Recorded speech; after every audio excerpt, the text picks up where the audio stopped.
آئیے حضرات، اس وقت میں چاہتا یہ ہوں انتہائی ادب و احترام کے ساتھ سرزمین امانی گنج میں حضرت والا کا خیر مقدم کرتا ہوں، استقبال کرتا ہوں۔ صداقت کے محبت کے پیمبر ہی رہیں گے ہم، صداقت کے محبت کے پیمبر ہی رہیں گے ہم، قیامت تک مقدر کے سکندر ہی رہیں گے ہم۔ یہ دنیا لاکھ کر لے کوششیں ہم کو بجھانے کی، منور منور ہیں، منور ہی رہیں گے ہم۔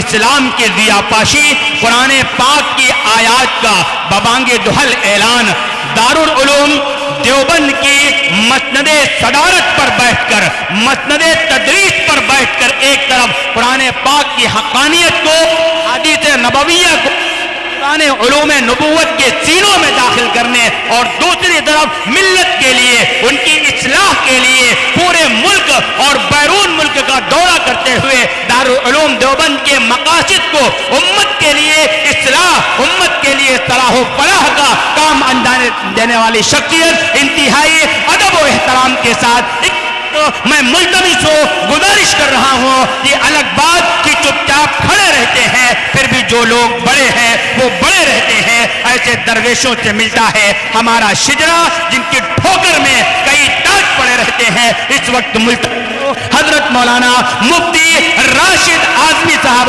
نائب محتمم دارالعلوم دیوبند آپ تشریف لائیں اور اپنے کلمات ہم تمام سامعین کو محدود فرمائیں۔ ماشاء اللہ۔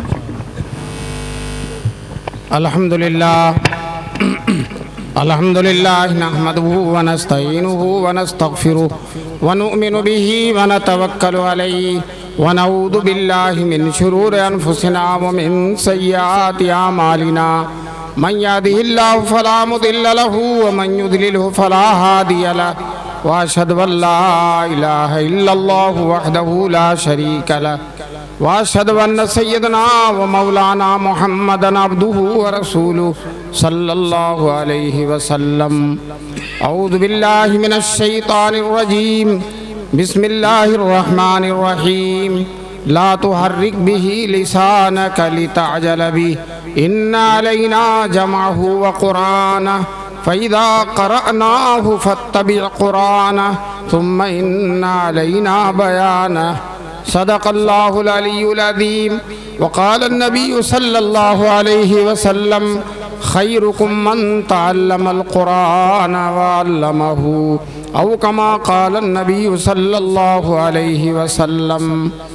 وقرآن جو غذا بھی ہے، دوا بھی ہے، شفا بھی ہے۔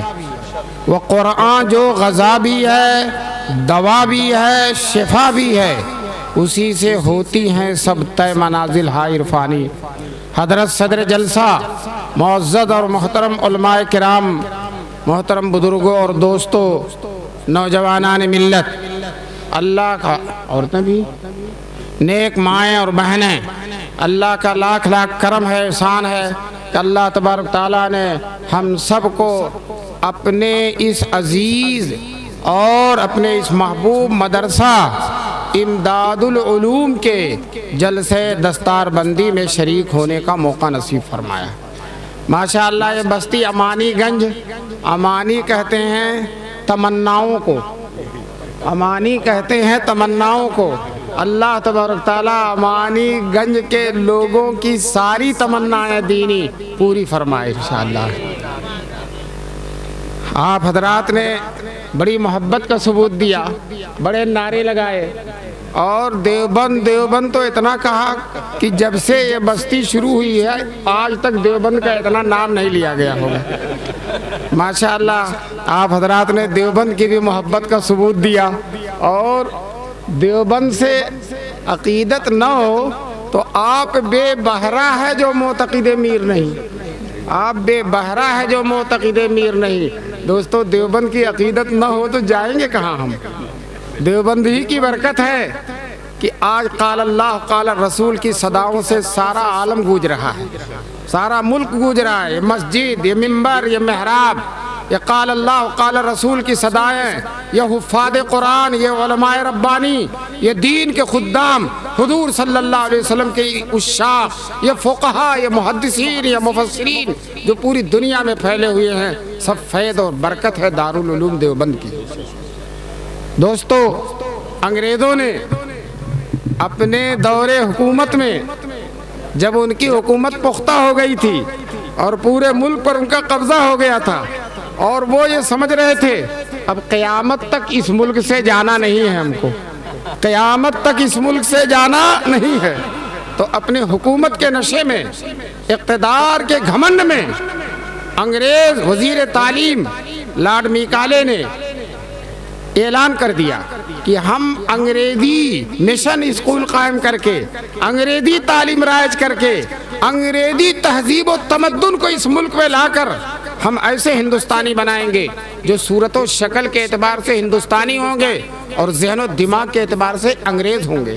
ہم سارے ہندوستانیوں کو انگریز بنا دیں گے، دل بدل جائیں گے تعلیم بدل جانے سے۔ جب تعلیم بدلیں گے ہم تو سب کے دل بدل جائیں گے اور صورت شکل تو ہندوستانی ہوگی لیکن دل و دماغ جو ہے انگریز ہوگا، انگریز انگلستانی ہوگا۔ دوستو، نور سے بھر دے اللہ تعالیٰ بزرگان دیوبند کی قبروں کو، حضرت مولانا رشید احمد گنگوہی، مولانا قاسم نانوتوی، حاجی امداد اللہ مہاجر مکی، اللہ کے ان مقبول بندوں نے دیوبند کی سبھی سرزمین میں دارالعلوم دیوبند قائم کر کے زبان حال سے یہ اعلان کر دیا کہ ہم انشاءاللہ اس مدرسے کی برکت سے اور اس مدرسے کی برکت سے کھلنے والے ہزاروں مدرسوں کی برکت سے ہم ایسے ہندوستانی بنائیں گے جو انشاءاللہ صورت و شکل کے اعتبار سے ہندوستانی ہوں گے اور ذہن و دماغ کے اعتبار سے مکی اور مدنی ہوں گے۔ دوستو، بتاؤ مسلمانوں، کیا ہم مکی اور مدنی ہیں کہ نہیں ہیں؟ ہر مسلمان امانی گنج میں رہے، کہیں بھی رہے، ہر مسلمان کی تمنا ہوتی ہے مدینہ جاؤں۔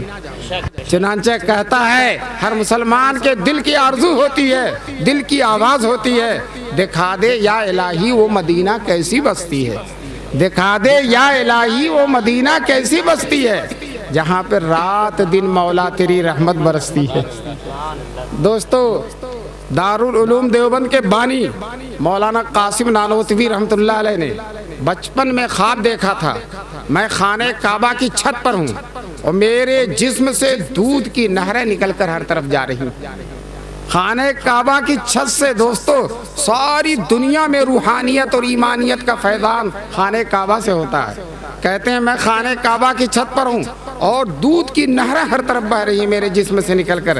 کسی عارف کامل نے اس خواب کی تعبیر بتلائی تھی، یہ بچہ بڑا ہو کر انشاءاللہ حضور کے دین کی ایسی خدمت کرے گا جس کا فیض پوری دنیا میں جاری ہوگا۔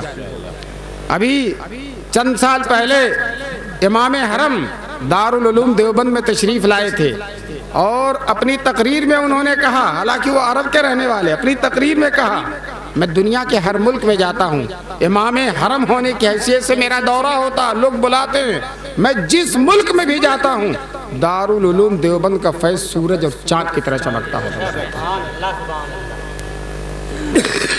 کسی شاعر نے کہا ہے، اڑائے کچھ ورق نرگس نے، کچھ لالے نے، کچھ گل نے، چمن میں ہر طرف بکھری ہوئی ہے داستاں میری۔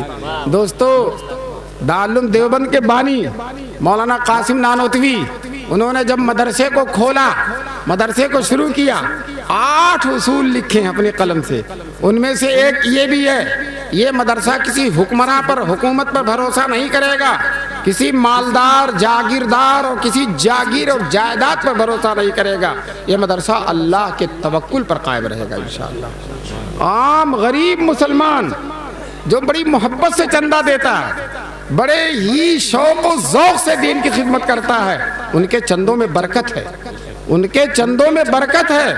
ہم انہی لوگوں کے چندوں سے یہ مدرسہ چلائیں گے۔ دیوبند سے پہلے مدرسے تھے لیکن کوئی نواب چلاتا تھا، کوئی رئیس چلاتا تھا،